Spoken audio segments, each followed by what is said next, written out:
आपल्याला चांगली अशी माणसं तुम्हाला देता येणं शक्य आहे? नाही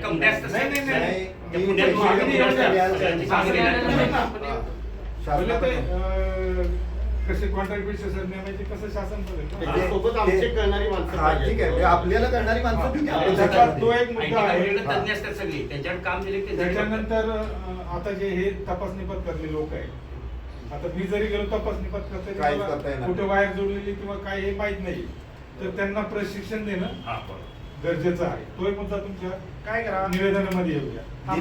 जरी मला म्हणायचं आमच्याचे जरी कोणी प्रतिनिधी दिले तर त्यांना तुम्ही प्रशिक्षण द्यायचे. सेटल घ्या ना, 2-3 पानच होऊ द्या, ठीक आहे. जेणेकरून वरिष्ठांना पण थोडं लक्षात कामगिरी लक्षात येईल.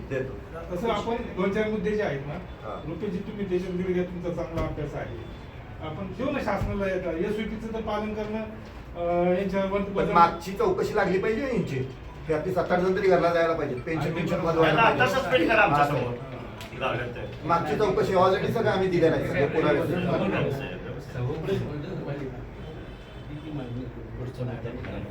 एक महत्त्वाचा मुद्दा आहे, वजन काट्याचा सगळ्याकडे इश्यू आहे. आणि ते रिकव्हरी मारण्याच्या संदर्भात माझ्या मुद्द्याला काय करणार आहे सांगा. रिकव्हरीच्या मारण्याबाबत काय हा मुद्दा तुम्हाला पटलाय का नाही साहेब? मग ही जी रिकव्हरी मारली जाते या संदर्भात तुमची भूमिका सांगा.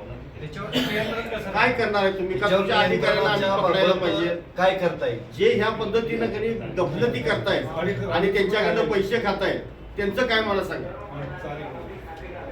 बोलवा त्यांना. काय करता येईल ह्याच्यावरती? 2 मिनिटं तो विषय घेऊया. अजून एक विषय सगळ्या आपण आपल्या निवेदनात नाही, खुशाली जी घेतली जाते त्याच्यासाठी क्रमपाळीची यादी गावात बोर्डवर जाहीर करायची, असं पहिल्या मीटिंग मध्ये 28 ला पण आम्ही मागणी केलेली. 3 तारखेच्या मीटिंग मध्ये पण सांगितलेली आणि तुमच्याकडे आम्ही 3 तारखेला 7 तारखेला आम्ही परत निवेदन दिलं.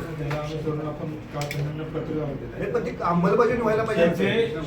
नुसतेच आम्हाला रिपोर्ट पाठवू नका म्हणले, फोटो पाठवा. मला वाटतं ग्रुपवर आले ते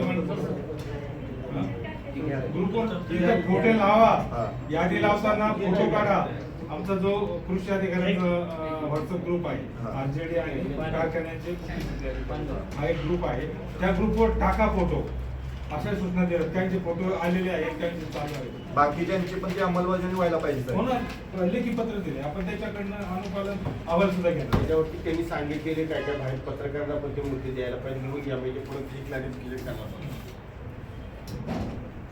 आता झाले तुमच्या काट्याच्या संदर्भातला मुद्दा घ्या. आणि ऑडिटर कुठे सांगा तुमचे, बोलवा त्यांना. आले पण क्रमपाळीचं साहेब सगळ्या कारखान्यांच्याकडनं आणि प्रत्येक गावामध्ये यादी लागली पाहिजे.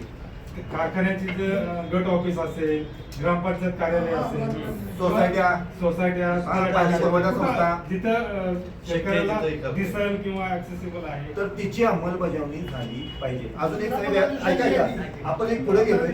FRP एका कारखान्याची 3650 रुपये आणि दुसऱ्याची 3300 रुपये इत्या. त्याबाबत एक आम्ही तुमच्याकडे महत्वाची मागणी केलेली आहे. उपपदार्थ असताना सुद्धा 3300 रुपये FRP दाखवली जाते. ऐका ना, मग त्यांचं उपपदार्थ तयार करण्याचं परवाने रद्द करा. फक्त साखर तयार करा आणि भोगावतीने 3653 दिले असतील. फक्त साखर तयार करून आम्हाला पण 3653 रुपये द्या. आपण तसे प्रस्ताव आयुक्त साहेबांना. तेच मी तुम्हाला सांगतो, ते जर 3653 देत असतील तर ह्यांनी 3753 द्यायला पाहिजे. एवढा त्यांचा उत्तर आहे काय? आम्हाला तोच ऑडिटर काय करतायत नेमकं बघायला पाहिजे का? तुमच्याच घरावरती आम्हाला आता लक्ष ठेवायला पाहिजे, कारण इथं सगळा तो पाणी मुरतोय. कुठे गेले तू?